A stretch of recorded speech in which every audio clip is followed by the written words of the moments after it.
Hello doctor, म post अफबाट हिमाइन sister बोलिरहेँ। हजुर भन्नुहोस् न। आजको ल्याप्रोटोमी गरेको पेसेन्टको लास्ट 2 आवर्सको युरिन आउटपुट चाहिँ 30 ml मात्रै छ डाक्टर।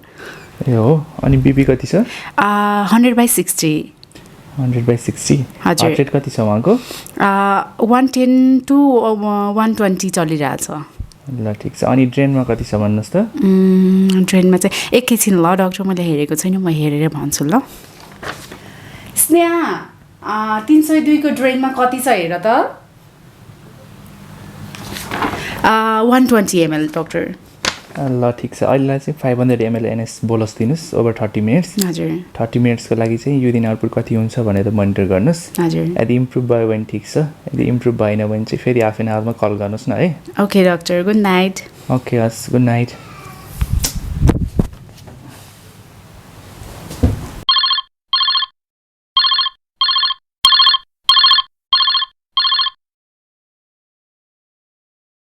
हेलो हेलो डाक्टर, म पोस्ट अफबाट स्नेहा सिस्टर बोलिरहेँ। हजुर भन्नुहोस् न।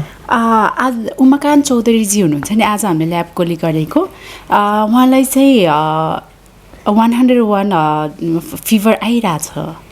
सेचुरेसन कति छ उहाँको? 92%। अनि रुम एयरमा त्यो पनि। ल ठिक छ नि, त्यसो प्रडक्ट पोजिसनमा राख्नु। हस्। प्लेन एनएसको नेबुलाइजेसन गर्नु। हजुर। अनि एउटा इन्सेन्टिभ स्पाइरोमेट्री मगाएर एभ्री 2 आवरली स्पाइरोमेट्री पनि गराउनुहोस्। हजुर। अनि पिसिएम चाहिँ राउन्ड द क्लक नै राख्नुहोस् न। हस् डाक्टर, हस्। ओके हस्।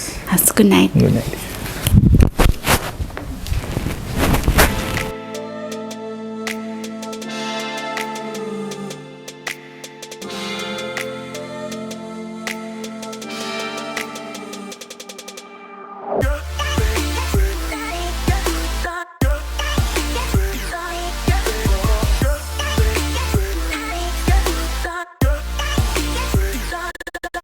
Welcome to my day.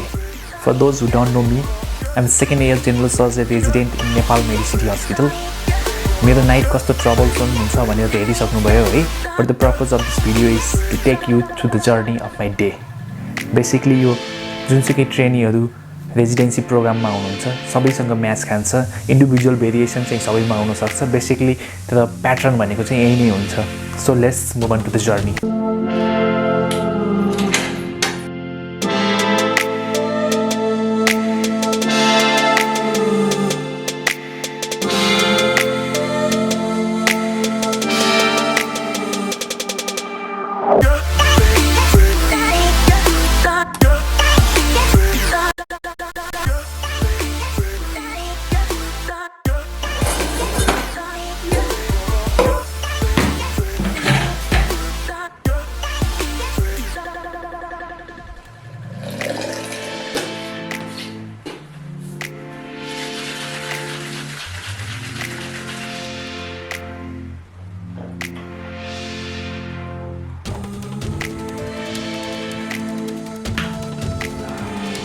I'm all dressed up and ready to go. यो मेरो स्क्रब भयो, हस्पिटलमा युजली यही नै लगाएर जान्छु है। अनि यो आइडी कार्ड भयो। आजकल मान्छेहरू धेरै बाटो भइसकेको छ। एभ्री टाइम पेसेन्टलाई भेट्न जानु अथवा केही सोध्न गयो भने तपाईँ को के भनेर सोध्छ। सो सबै कुराको जवाब भनेको यही नै हो, आइडी कार्ड। यो लगायो भने सबै प्रश्नबाट चाहिँ टाढा नै बस्न सकिन्छ है त। आज चाहिँ स्याटरडे, मैले जानी चाहिँ ब्लगको लागि स्याटरडे नै चुज गरेको, किनकि स्याटरडे ओपिडी अफ हुन्छ। सो एडमिटेड पेसेन्ट्स अनि इमर्जेन्सीको केसेसहरू मात्रै हेरि पुग्छ, त्यो बाहेकको नयाँ केसेसहरू हेर्नु पर्दैन। सो कम्प्लिटेडली स्याटरडे कुल नै हुन्छ।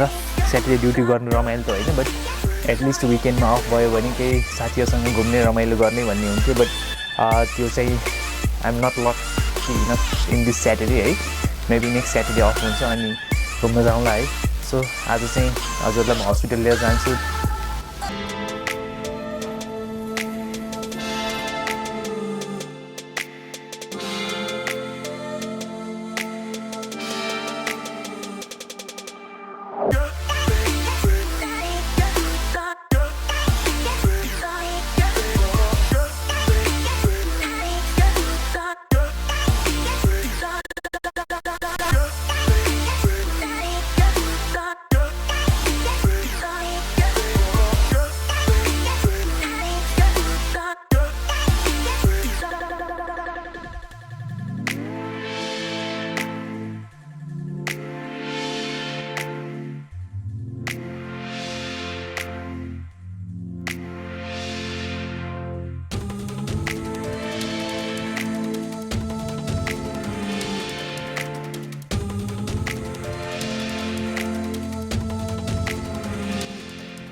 मार्क्स मोड अन भइसक्यो।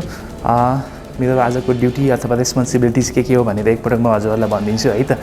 सो एज अ रेजिडेन्ट है you are suppose to be the first one to come to the hospital है। तिम्रो सुपेरियर आउनुभन्दा पहिला चाहिँ you should be in the hospital.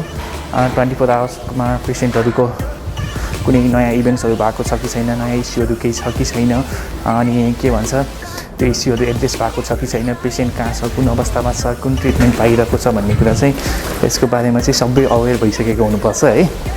अनि त्यसपछि चाहिँ यो कुरा थाहा पाउनको लागि चाहिँ you have to come to the round in the morning है। मर्निङमा एउटा ग्रान्ड राउन्ड हुन्छ। ग्रान्ड राउन्डमा चाहिँ के भन्छ सबै सिनियर्सहरू अनि प्रोफेसरहरू हुन्छ। अब त्यो ग्रान्ड राउन्ड हुनुभन्दा अगाडि चाहिँ पहिला आफ्नो राउन्ड भएको हुनुपर्छ है त। त्यो आफ्नो राउन्ड भनेको चाहिँ आफ्नो सोलो रेजिडेन्टको राउन्ड हुन्छ। त्यहाँ पेसेन्टको इस्युहरू एड्रेस गर्ने हो। त्यो इस्यु एड्रेस भइसकेपछि चाहिँ यो go to the ground round है। त्यसपछिको नेक्स्ट ड्युटी भनेको चाहिँ ग्रान्ड राउन्ड भइसकेपछि चाहिँ त्यो ग्रान्ड राउन्डमा के प्लान हुन्छ त्यो प्लानको एक्जिक्युसन गर्ने काम चाहिँ रेजिडेन्टको हुन्छ। जस्तो कसैको ड्रेसिङ गर्नुपर्ने हुन्छ, ड्रेसिङ गर्नु पऱ्यो, कसैको सुचरिङ गर्नुपर्ने हुन्छ, सुचर गर्ने भयो, कसैको drain out, central line out, यहाँ त कि जुन डिस्चार्ज हुन्छ डिस्चार्जहरू पनि डक्टरले नै गर्नुपर्ने हुन्छ। सो डिस्चार्ज है त त्यही नै हो बेसिकली काम। त्यसपछि if you are lucky enough है you get to do some assist in surgery. अब अहिले चाहिँ म करेन्टली रोटेसनल ट्रेनिङमा छु। I am not capable of performing individual surgery है। त्यो सर्जरी गर्न नपाउने भएको कारणले गर्दाखेरि चाहिँ त्यो गर्न मिल्दैन।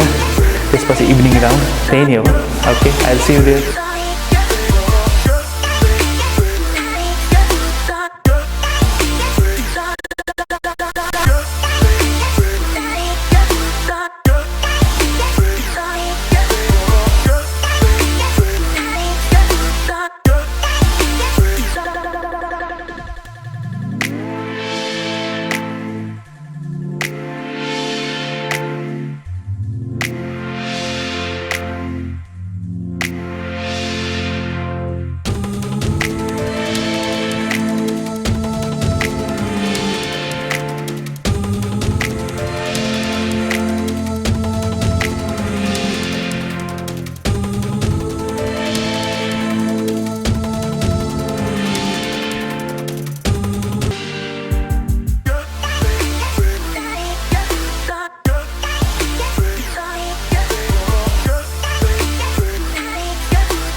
बिहानको राउन्ड पछिको कामहरू पनि सकिसक्यो।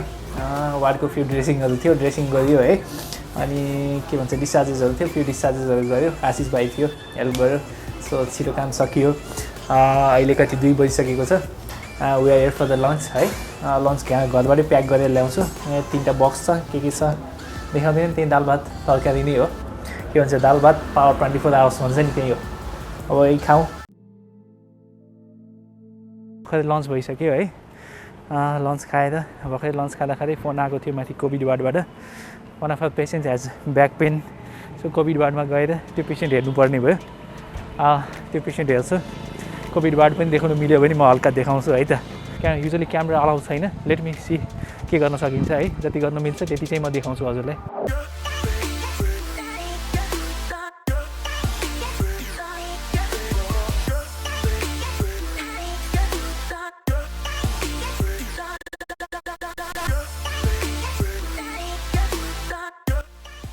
धेरै लामो समयसँग इमोबिलाइज भएको कारणले गर्दा पेसेन्टको ब्याक पेन भइरहेको रहेछ है। So I did some consultation. एक्सरेहरू अर्डर गरेको छ। एक्सरेहरू आओस् अनि त्यसपछि त्यसको रिपोर्टिङ पनि हामी हेर्छौँ है त। These are really a great warriors है। कोभिड टाइममा त्यो पिपी लाएर 6-8 घन्टाको लागि बस्नु द्याट्स नट एन जोक है। They are doing a great job. हाम्रो पनि कोभिडमा ड्युटी हुन्थ्यो but for the time being अहिले कोभिडको केसेसहरू अलिक कम भएको छ अनि त्यो हेर्नु अथवा एड्रेस गर्नु परेको छैन। For the time being we are lucky है। अब ओटी टाइम हो। आज टोटल 4वटा ओटी केसेसहरू थियो जसमा 2वटा चाहिँ ब्रेक अगाडि नै भइसक्यो। अब बाँकी रहेको भनेको चाहिँ 2वटा छ। त्यसमध्ये एउटामा चाहिँ मैले स्क्रब गर्दैछु। I will be an assistant है। त्यो केस चाहिँ बेसिकली भन्नुपर्दाखेरि चाहिँ 21 वर्षको केटा बाइक चलाइरहेको रहेछ अनि रङ टर्नबाट टर्न गर्दाखेरि चाहिँ पछाडिबाट एउटा टिप्पर आएर हानेछ। अनि टिप्परले हानिसकेपछि चाहिँ राइट लेगको 2टा हड्डी हुन्छ, 2टै हड्डी भाँचिएको छ है। अहिले म एउटा एक्सरेमा देखाउँछु। एक्सरेमा हेर्न सकिन्छ मजाले। यसलाई चाहिँ जुन यो ठुलो हड्डी छ यसलाई चाहिँ टिबिया भन्छ। टिबिया चाहिँ एउटा ठाउँबाट भाँचेको छ। यसलाई चाहिँ फिबुला भन्छ। फिबुला चाहिँ यो सानो पातलो हड्डी, यसलाई फिबुला भन्छ। यो चाहिँ 2टा पोइन्टमा भाँचिएको छ है त। यसको आइडियल उपचार भनेको चाहिँ प्लेटिङ हो। तर यो मान्छेको चाहिँ एक्सिडेन्टले गर्दाखेरि चाहिँ यो एरियाको सबै छालाहरू पनि गएको छ। त्यो छालाहरू गएको बेलामा चाहिँ प्लेट राख्यो भने चाहिँ प्लेट पाक्ने डर हुन्छ। सो इन्फेक्सन नहोस् भनेर चाहिँ इमिडिएटली प्लेट राखिँदैन, एउटा एक्सटर्नल फिक्सेटर भन्छ। अहिले अपरेसन भइसकेपछि हामी एक्सरे खिच्छौँ, त्यो एक्सरेमा म हजुरहरूलाई देखाउँछु है त। ल finally done with the OT. अघि नैको पुरानो एक्सरेमा हेर्न सक्नुहुन्छ यो ठुलो हड्डी कसरी भाँचेको थियो, छुट्टा छुट्टी गएर बसेको थियो। अब हामीले ओटी गरेर चाहिँ यसलाई सिधा बनाएको छौँ है त। सिधा बनायौँ। अब सिधा बनाएर यो ठाउँबाट नछुट्टियोस् भन्नलाई चाहिँ यसलाई चाहिँ एक्सटर्नल फिक्सेटर भन्छ, जसबाट चाहिँ चारवटा पिन गइरहेको छ। यो पिनले चाहिँ यसलाई यो ठाउँबाट अन्त नजाओस् भनेर चाहिँ होल्ड गरेर राख्छ है त। बेसिकली जबसम्म छाला ठिक हुँदैन तबसम्म हामीले पेसेन्टलाई एसीमा राख्छौँ। छाला ठिक भइसकेपछि चाहिँ हामी प्लेटिङ गर्छौँ है। I am done for the day now है। रातिको 8 पनि बजिसकेको छ। आई एम गोइङ होम है। अहिले चाहिँ म पार्किङ लटमा पुगिसकेँ। So the entire day was troublesome है, एकदम थाकियो, but it was fruitful at the same time है। धेरै काम पनि गरियो हामीले। I got to scrub in one of the major OTs है। It was pretty good experience है। अब रात पनि परिसक्यो, अँध्यारो पनि भइरहेको छ है। So I am in the parking lot. So यत्रो मेहनत गरिरहेको छु। I am learning something new, that is blogging is completely new for me है। त्यो पनि हस्पिटलमा ब्लगिङ गर्न एकदम गाह्रो छ। I am doing this all for you and for myself also है। सो हल्का माया गरिदिनुहोस्, भिडियोहरू हेरिदिनुहोस् है। केही कमी कमजोरीहरू छ भने भन्नुहोस् है। I am going to improve that. अहिलेको लागि चाहिँ च्यानल सब्सक्राइब गर्नु, लाइक गर्नु, सेयर गर्नु है। I will take your leave now.